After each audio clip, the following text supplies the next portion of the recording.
Selamat malam, salam. Ya, kita bersyukur kepada Tuhan karena kesempatan yang Tuhan berikan kita bertemu untuk kita boleh melangsungkan ibadah rumah tangga di kekasih kita Titus pada pada malam hari ini. Baik, kekasih-kekasih Tuhan, mari kita memulai ibadah kita ini dengan kita puji Tuhan. Dari Kidung Jemaat 18 ayat 1, Allah hadir bagi kita dan hendak memberi berkat, dan kata-kata selanjutnya. Allah hadir bagi kita dan hendak memberi berkat, melimpahkan kuasa Roh-Nya bagai hujan yang lebat.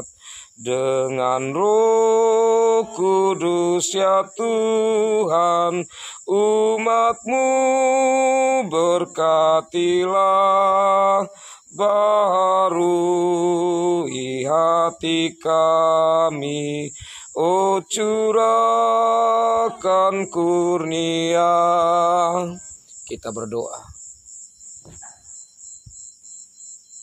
Ya Allah Tritunggal, Bapa, Anak, Roh Kudus, Allah yang senantiasa memelihara hidup kami, Allah yang telah menyatakan kasih-Mu yang besar lewat Yesus Kristus, yang telah memanggil kami untuk menjadi bagian dalam karya Tuhan sebagai pengikut Yesus Kristus.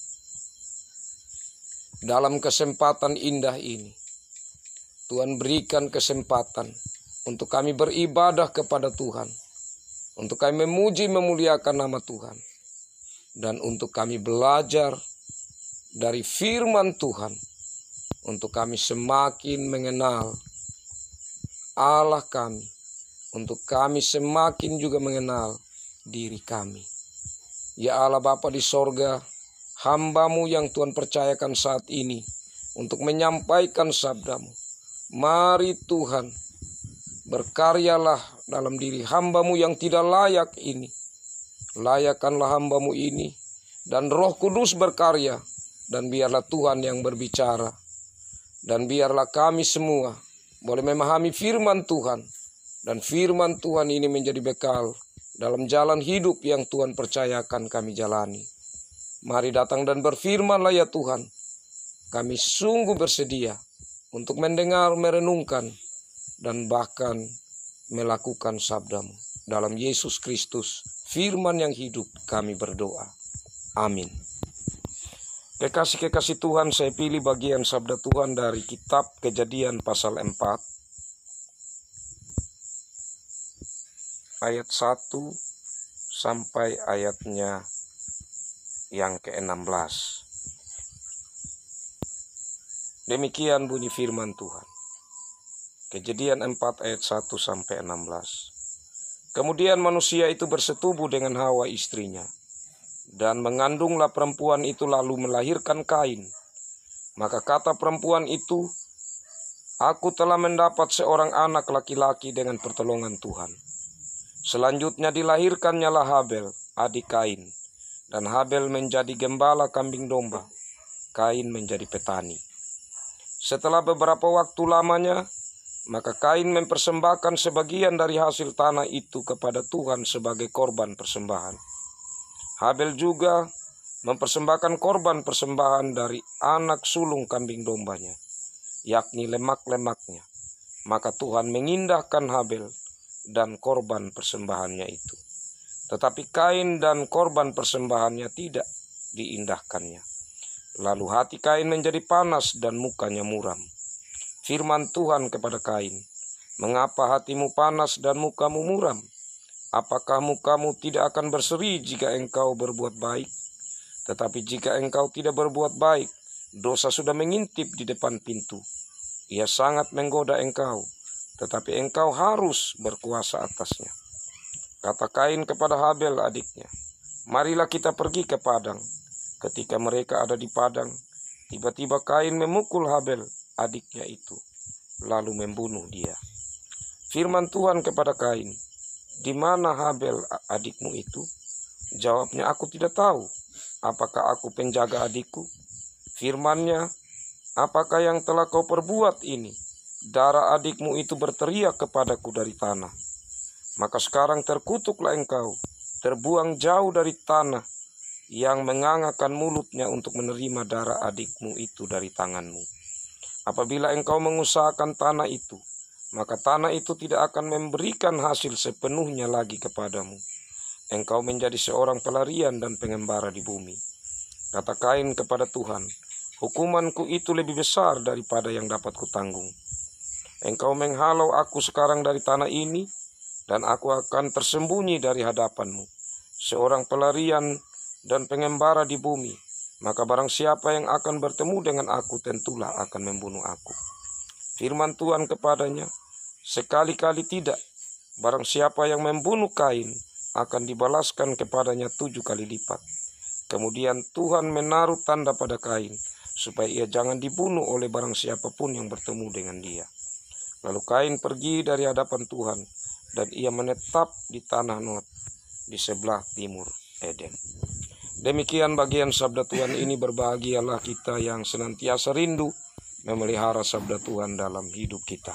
Shalom. Kekasih-kekasih Tuhan, firman Tuhan ini atau kisah ini itu adalah kisah setelah kejatuhan Adam dan Hawa dalam dosa. Nah, kejatuhan Adam dan Hawa membuat dosa menguasai hidup manusia, dan akibat dari dosa itu sungguh membawa malapetaka yang besar. Dalam hal ini, jika manusia tidak benar-benar untuk hidup terikat dengan Tuhan, untuk hidup bergaul dengan Tuhan, itu yang terjadi dalam kisah Kain dan Habil, di mana Kain tega untuk membunuh adiknya hanya karena masalah korban persembahan. Hal yang serius ini mari kita lihat secara baik. Kekasih-kekasih Tuhan, apa yang terjadi tentang korban persembahan ini bukan hanya masalah korbannya, tetapi sebenarnya masalah orangnya. Kita melihat itu di ayat 4 dan 5. Habel juga mempersembahkan korban persembahan dari anak sulung, kambing dombanya, yakni lemak-lemaknya. Maka Tuhan mengindahkan Habel dan korban persembahannya itu. Jadi bukan hanya Tuhan mengindahkan korban persembahannya, tetapi Tuhan mengindahkan Habel. Berarti di sini Tuhan melihat Habel sebagai yang memberi korban. Itu benar-benar telah menyatukan hatinya dengan Tuhan, atau dia benar-benar mengarahkan hatinya kepada Tuhan. Dia sungguh beriman, dan iman itulah yang kemudian disertai oleh perbuatannya. Jadi korban persembahan itu adalah respon dari imannya. Jadi korban itu tentu dia akan baik atau dipersiapkan dengan baik kalau orang yang mempersembahkan itu telah menyiapkan hatinya. Jadi di sini kekasih-kekasih Tuhan, kita lihat dengan jelas bahwa Tuhan mengindahkan Habel karena dia sungguh-sungguh beriman kepada Tuhan, dan selanjutnya korbannya, kalau kita perhatikan di sini lemak, karena kalau binatang itu lemaknya itu biasa kalau dibakar itu yang akan menyebarkan aroma yang harum.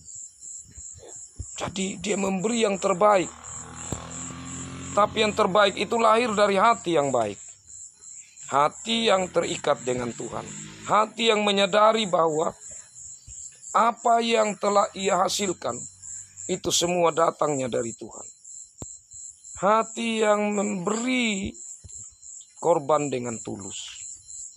Nah, coba kita lihat selanjutnya di ayatnya yang kelima.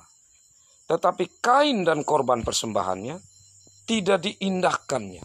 Ya, berarti di sini bukan hanya korban, tetapi Kain sendiri, ya itu tidak diindahkan oleh Tuhan. Kenapa kekasih-kekasih Tuhan? Ya pastilah karena hati Kain sendiri tidak terikat dengan Tuhan. Hati Kain sendiri ya, tidak dengan tulus mau mempersembahkan korbannya kepada Tuhan. Kalau hati sudah tidak tulus, maka apa yang dipersembahkan pastilah bukan hal yang terbaik. Nah, kekasih-kekasih Tuhan, dengan demikian maka dua hal ini ya, menjadi ya, satu yang tidak berkenan di hadapan hadirat Tuhan. Hati yang tidak memberi dengan tulus kepada Tuhan, yang tidak beriman kepada Tuhan, dan korban yang dihasilkan yang tidak tulus untuk Tuhan. Nah, Tuhan memperingatkan ya, karena ya Kain di situ ya dia merasa bahwa apa yang ia persembahkan bahkan dirinya tidak berkenan di hadapan hadirat Tuhan. Ya, Tuhan memperingatkan dia. Mengapa hatimu panas dan mukamu muram? Ya. Nah, di sini tentu hati panas, muka muram ini sudah menunjukkan ya, ketidaksenangan Kain terhadap Habel. Nah, di saat apa yang ditampilkan dari raut wajah Kain sudah mulai timbul hal yang jahat, Tuhan langsung memperingatkan. Apakah mukamu tidak akan berseri jika engkau berbuat baik? Tetapi jika engkau tidak berbuat baik, dosa sudah mengintip di depan pintu. Ia sangat menggoda engkau, tetapi engkau harus berkuasa atasnya. Ya. Tuhan memperingatkan ya, kepada Kain. Nah, tetapi kekasih-kekasih Tuhan, terkadang di saat seseorang sudah dikuasai dengan cemburu yang tinggi, berbahayanya adalah bahwa ia sulit untuk mendengar suara Tuhan. Dan disinilah maka Kain justru terus membiarkan dirinya dikuasai oleh kejahatan. Dan kebencian yang ada dalam dirinya meningkat, dan meningkat. Yang pada akhirnya sampai pada tingkat di mana ia harus membunuh adiknya. Nah, pertanyaannya bagi kita, waktu itu kan belum pernah ada membunuh manusia. Bagaimana Kain dia bisa tahu bahwa cara membunuh supaya langsung mati itu bagaimana? Kan baru dia yang membunuh manusia. Pertanyaannya bagaimana dia bisa tahu? Ya. Karena kalau sampai dia contohnya dia pukul di pantat, ya, masih Habel lari lagi. Dia kejar lagi, nanti dia pukul lagi di kaki. Ya. Habel masih lari, ya mungkin mama dari Kain ini kalau Habel lari di Hawa, ya pasti Kain ini bisa ditahan. Cerita Alkitab itu dia panjang lagi. Ya. Tetapi tidak seperti itu. Ya. Ceritanya langsung. Waktu ayat 8 ya. Kata Kain kepada Habel adiknya, marilah kita pergi ke padang. Ketika mereka ada di padang, tiba-tiba Kain memukul Habel adiknya itu, lalu membunuh dia. Ya. Jadi dalam sekejap Nah, kita ingat waktu cerita Adam dan Hawa jatuh dalam dosa, mereka telanjang. Ya, tapi kemudian Tuhan membuat pakaian dari kulit binatang. Nah, tentu di saat anak-anak mereka sudah mulai lahir, mereka kan pasti berpikir, kira-kira kita pakai apa kita punya anak? Ya mau tidak mau pasti mereka melihat diri mereka. Kita pakai pakaian kulit binatang, maka kita harus bunuh binatang untuk kita kasih pakai anak kita. Nah, semakin besar anak itu, tentu tidak bisa lagi muat pakaian itu, harus bunuh lagi binatang. Semakin besar ya pasti ada banyak binatang menjadi korban untuk buat pakaian, baik bagi Kain maupun bagi Habel. Dan pastilah di saat Kain sudah mengerti dan dia melihat bagaimana orang tuanya bunuh binatang untuk mengambil kulitnya untuk kemudian membuat pakaian, di situ dia secara naluri dia melihat bahwa ternyata binatang ini kalau begini dia akan mati, cara membunuhnya. Nah, itulah yang kemudian membuat dia bisa dalam perencanaannya bagaimana supaya saat saya bunuh Habel, Habel langsung mati. Nah, kekasih-kekasih Tuhan, apa yang dilakukan ya oleh Kain ini tentu hal yang tidak berkenan di hadapan hadirat Tuhan. Karena itu di ayat 9 firman Tuhan kepada Kain, "Di mana Habel adikmu itu?" Jawabnya, "Aku tidak tahu. Apakah aku penjaga adikku?" Ya. Jadi di sini ya, kalau kita merenungkan ya, benar-benar sudah luar biasa ya keras hatinya Kain ini. Ya. Dia sudah menjadi pembunuh, tapi kemudian dia seperti ya tidak mau mengakui itu di hadapan Tuhan. Nah, kekasih-kekasih Tuhan, dan akhirnya apa kata Tuhan? Maka di ayat 11, "Maka sekarang terkutuklah engkau, terbuang jauh dari tanah yang mengangakan mulutnya untuk menerima adikmu itu dari tanganmu." Ya. Ini kata kutuk untuk manusia baru Tuhan ucapkan. Jadi waktu kalau kita baca kitab Kejadian ya di awal atau pasal 1, di sana Tuhan memberkati ya. Pasal 2, Tuhan memberkati pertama itu binatang untuk berkembang biak. Kemudian yang kedua, Tuhan memberkati manusia.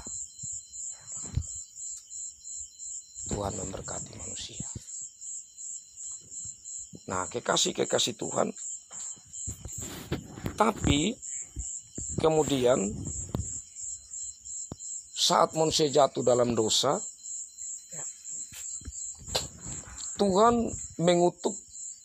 Jadi waktu pertama tadi Tuhan memberkati binatang, waktu jatuh dalam dosa Tuhan mengutuk duluan ular. Jadi memberkati pertama itu binatang, yang kedua Tuhan mengutuk waktu jatuh dalam dosa pertama itu ular. Nah, yang kedua Tuhan memberkati manusia. Tapi saat Tuhan mengutuk yang kedua itu tanah. Memang manusia itu kan Tuhan bentuk dari tanah. Ya, tetapi bukan langsung kepada manusia. Dan kepada manusia itu baru pada pasal 4 ini. Ya, waktu Kain, Tuhan langsung ya, mengutuk Kain. Nah, kekasih-kekasih Tuhan, Kain kita melihat di sini dia tidak terima ya. Dia tidak terima karena apa? Karena baginya ya hukuman yang Tuhan berikan terlalu besar. Tapi kemudian Tuhan pun menyampaikan ya, dalam kasihnya ya, kepada Kain, dia mengatakan bahwa tidak akan ada yang membunuh Kain. Nah, kekasih-kekasih Tuhan, kita dapat melihat di sini bahwa di tengah-tengah kejatuhan manusia dalam dosa, itu ada peperangan yang mulai terjadi antara kebaikan dan kejahatan. Di saat Habel menjadi orang yang beriman, yang hidup percaya kepada Tuhan, tapi ada kejahatan, yaitu Kain. Nanti selanjutnya juga, karena Habel sudah dibunuh, Tuhan kemudian menghadirkan Set sebagai pengganti Habel. Kita melihat sampai pada keturunan Set, bagaimana Enos memanggil nama Tuhan, Henok. Tetapi dalam perjalanan Kain pun, bagaimana Kain membangun kota-kota, bagaimana Kain membangun teknologi, bagaimana Kain membangun alat-alat musik. Artinya ia hanya mencari bagaimana untuk kepuasan hidupnya, tapi hidup menjauh dari Tuhan. Nah, di sini kekasih-kekasih Tuhan, bagaimana untuk tetap hal yang baik itu menang melawan kejahatan. Dalam hal ini, iblis tentu terus berupaya supaya kerajaannya semakin luas. Nah, disinilah kita sebagai anak-anak Tuhan, sebagai gereja yang beriman kepada Yesus Kristus, yang adalah Raja yang telah membangun kerajaan Allah, yang telah memanggil saya dan saudara untuk menjadi bagian dalam karya penyelamatan Allah ini, untuk menjadi bagian di dalam membangun kerajaan Allah ini, yang diperlengkapi dengan Roh Kudus yang memberikan kita kekuatan, kemampuan untuk mengenal Allah dan rencana-rencana Allah, untuk memberi kepada kita keberanian untuk membangun komitmen dalam diri, untuk membangun kekuatan, kesabaran, ketabahan dalam menghadapi ujian tantangan hidup ini. Maukah kita untuk menjadi anak-anak Tuhan seperti Habel yang beriman tetapi sekaligus menyatakan itu lewat perbuatan kita? Ini menjadi bahan perenungan. Saya percaya bahwa Tuhan mempunyai rencana yang indah untuk setiap kita. Apa yang kita hadapi dalam pergumulan hidup ini, tetap berpegang kepada Tuhan. Karena kita percaya bahwa setiap hal yang Tuhan izinkan terjadi dalam hidup kita, pastilah ada maksud Tuhan di dalamnya.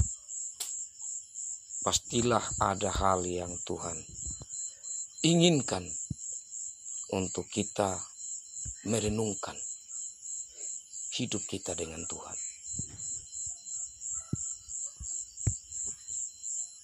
Biarlah Roh Kudus Tuhan senantiasa ada dalam hidup kita, dan kita mendengarkan suara Tuhan dan firman Tuhan yang menjadi bahan perenungan pada malam hari ini. biarlah menjadi bagian yang indah dalam kehidupan kita semua, terutama saudara saya Titus. Tuhan memberkati firman-Nya dan memberkati kita. Amin. Mari kita menyambut firman Tuhan ini dengan kita menyanyi bersama Kidung Jemaat 413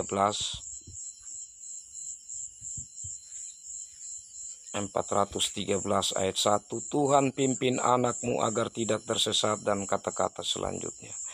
Tuhan pimpin anakmu agar tidak tersesat, akan jauhlah seteru bila kau tetap dekat.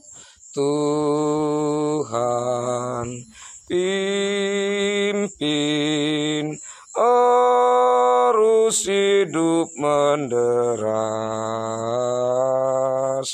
agar jangan ku sesat, pegang tanganku erat.